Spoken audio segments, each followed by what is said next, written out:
여러분 청년들이 자꾸 실수하는 게 있어요. 이게 마중물 같은 거예요, 모든 게. 내가 젊은 나이에는 젊어서 어떤 경험을 쌓고 이렇게 인생을 전체를 죽이지 않는 것도 되게 좋은 일인데 자본이 모이거나 아니면은 마중물처럼 뭐가 올 때까지는 좀 노력해야 돼요. 좀 유보하고 노는 게 맞아요. 그리고 그렇게 하라는 이유는 뭐냐면 젊은 친구들은 특히 내가 이 세상에서 나 스스로 존재해서 살아남을 수 있는 걸 증명해야 돼요. 이거 굉장히 중요한 일이에요. 좋아하는 걸 할까요? 잘하는 일을 할까요? 맨날 이렇게 물어본단 말이에요. 상관없어. 돈 버는 일을 해야 돼. 내 스스로가 존재해내줘야 돼요. 이 세상에서. 그러고 난 다음에 자기 좋아하는 거 하면 돼. 나는 내 급여도 못 만들고 내가 뭐 부모님한테 돈 용돈 받아서 쓰고 뭐 와이프가 어떻게 해. 이거는 아니야. 이거는. 그러니까 존재하는 거를 증명할 때까지는 최선을 다해야 돼. 일주일에 한 번은 서점에 들른다. 갈 때마다 느끼는 것이지만 경제, 돈 관련된 책들은 언제나 가장 핫하다. 특히나 요즘 몇 년 더더욱 그런 것 같다. 내가 진짜 자본주의 사회에 살고 있음이 강력하게 느껴진다. 그리고 역설적으로 사람들이 얼마나 돈 걱정에서 자유로워지고 싶어 하는지 알 수 있다. 여기 수많은 책들 중 이 한 권의 책을 소개하려고 한다. 7번의 사업 실패 끝에 만 40세에 마지막으로 도전한 도시락 사업이 지금은 세계에서 가장 큰 도시락 기업 스노우폭스가 되었으며 이미 5천억이 넘는 자산을 소유한 그는 우리들에게 돈에 관한 핵심 조언을 아낌없이 전해주고 있다. 아직 늦지 않았다. 반드시 우리도 각자가 생각하는 부자가 될 수 있다. 보통 돈을 많이 벌면 부자가 되는 줄 알죠. 그게 일반적으로 사람들이 생각하는 방법이에요. 근데 실제로는 제 주변에 부자 거지들도 엄청 많아요. 몇 가지 돈에 대한 오해하고 있는 다른 능력들이 있어요. 첫 번째는 돈을 버는 능력, 돈을 모으는 능력, 돈을 쓰는 능력, 돈을 불리는 능력, 유지하는 능력. 이것은 다 각기 다른 능력이에요. 이게 각기 다 다른 능력이라는 걸 이해해야 돼요. 그래서 돈만 많이 벌면 부자가 되는구나 라고 생각하는 사람들은 그 돈을 유지할 수 없게 돼요. 불릴 수도 없게 돼요. 돈을 많이 벌면 행복할까요? 돈을 많이 번다고 실제로 반드시 행복하지는 않아요. 그거는 사실이에요. 그런데 여러분들 안에 지금 수많은 걱정들이 있을 거예요, 현재. 가족관계부터 시작해서 뭐 실제 재정 문제, 미래에 대한 자기가 생각하는 이상과 다른 여러 가지 고민들이 있을 거란 말이에요. 이 고민들을 돈이 얼마 있으면 해결될 수 있을까 하고 다시 되돌아보면 상당히 많은 부분들이 돈이 이거를 해결하고 있다는 걸 알 수 있어요. 돈은 중력과 같아요. 중력은 무게가 무거우면 무거울수록 주변에 다른 거를 끌어들이는 힘이에요. 그래서 돈도 똑같아요. 즉 돈이 많으면 많을수록 다른 돈을 끌어들이고 그 돈의 무게감이 크면 클수록 다른 데를 끌어들이는 힘을 갖고 있어요. 보통 사람들이 생각하는 돈의 개념은 첫 번째 1억을 모을 때 이 1억을 모으기 위해서 들어간 노력의 총합이 100이라고 가정을 합시다. 그럼 두 번째 1억을 모을 때 또 100이 들고 세 번째 1억을 모을 때 또 100이 들고 해서 전체 1000이 들어가야지 10억을 모은다고 이해를 해요. 통상적으로.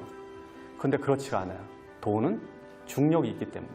이거를 숫자로 계산하면 제 느낌은 어떠냐면 1, 2, 3, 4, 5, 6, 7, 8, 9, 10 이렇게 돈이 늘어나는 게 아니라 1, 2, 4, 8 순식간에 10 이렇게 되는 거예요.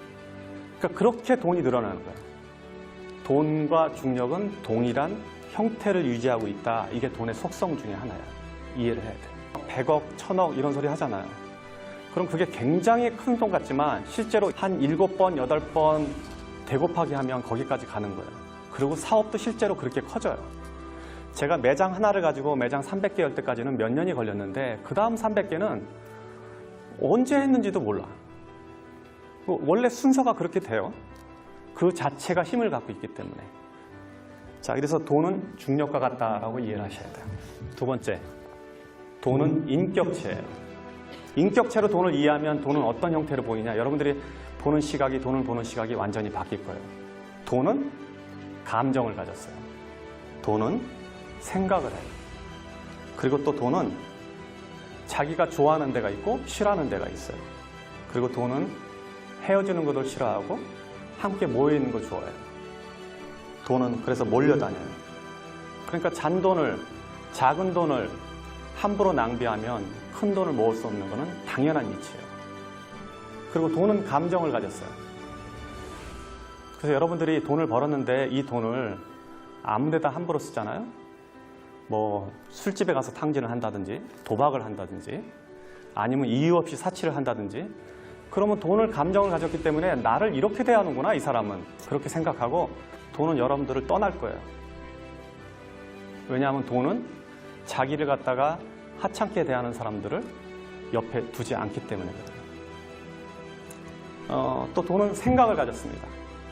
생각이 있기 때문에 여러분들이 무슨 행동을 하는지 면밀히 이해하고 있다가 갈까 말까를 결정하고 생각을 가졌기 때문에 여러분들이 좋은 일에 돈을 쓰면 그 돈은 다시 돌아와요. 그래서 작은 돈은 아껴야 되고 큰 돈은 제대로 보내줘야 돼요. 이게 돈을 쓰는 방식 중에 하나예요.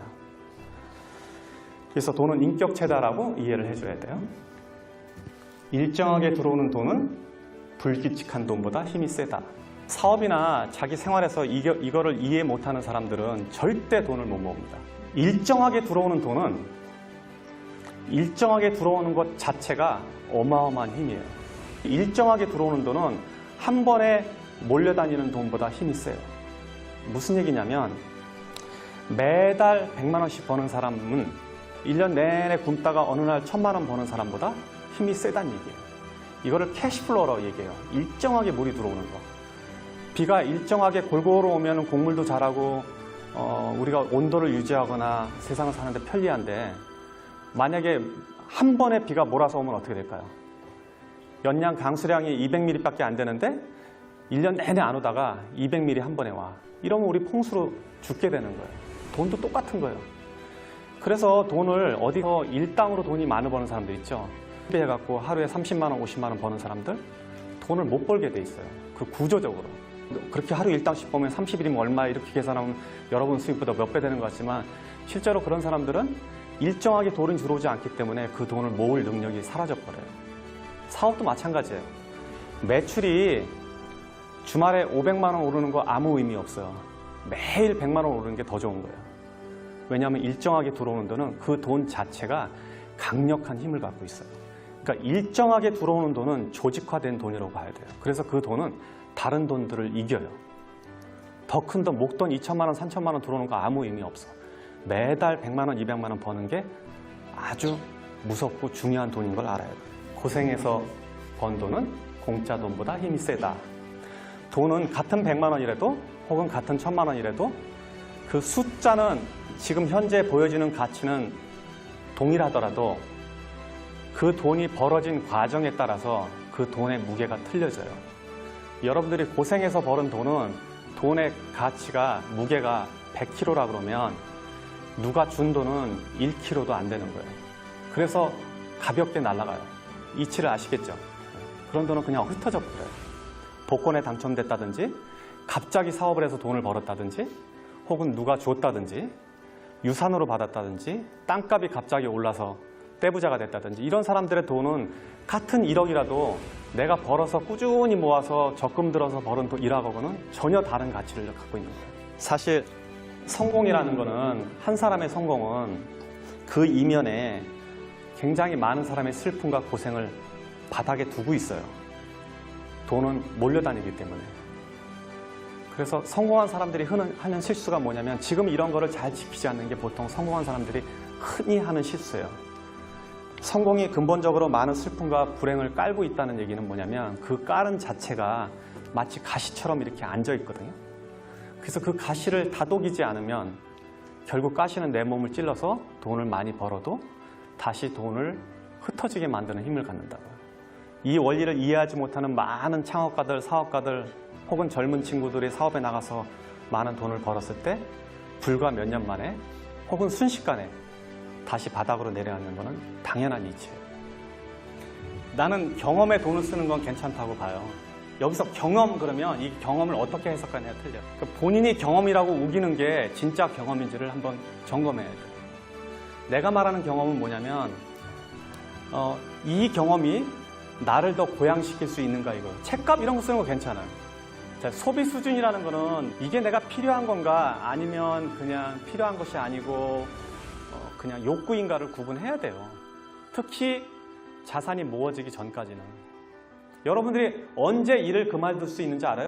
여러분의 월급이 만약에 200만 원이라면 한 달에 200만 원 정도 돈이 나오는 어떤 구조까지 갈 때는 돈을 모아야 돼. 그럼 200만 원 정도 나오는 부동산을 사려면 부동산이 얼마일까 계산해 본 적 있어요? 그러고 나서 200만 원 정도, 300만 원 정도의 월세가 나올 정도 되면 그 정도의 소비 수준만 유지하면 평생 일 안 해도 되는 거잖아요. 그 구조로 가는 거예요, 전부 다. 부자라는 거. 그걸 이해하지 못하면 계속 똑같은 생활을 하는 거죠. 그래서 처음에 그렇게 하면 안 돼. 처음에 되게 잘 모아야 돼. 악착같이 모아야 돼.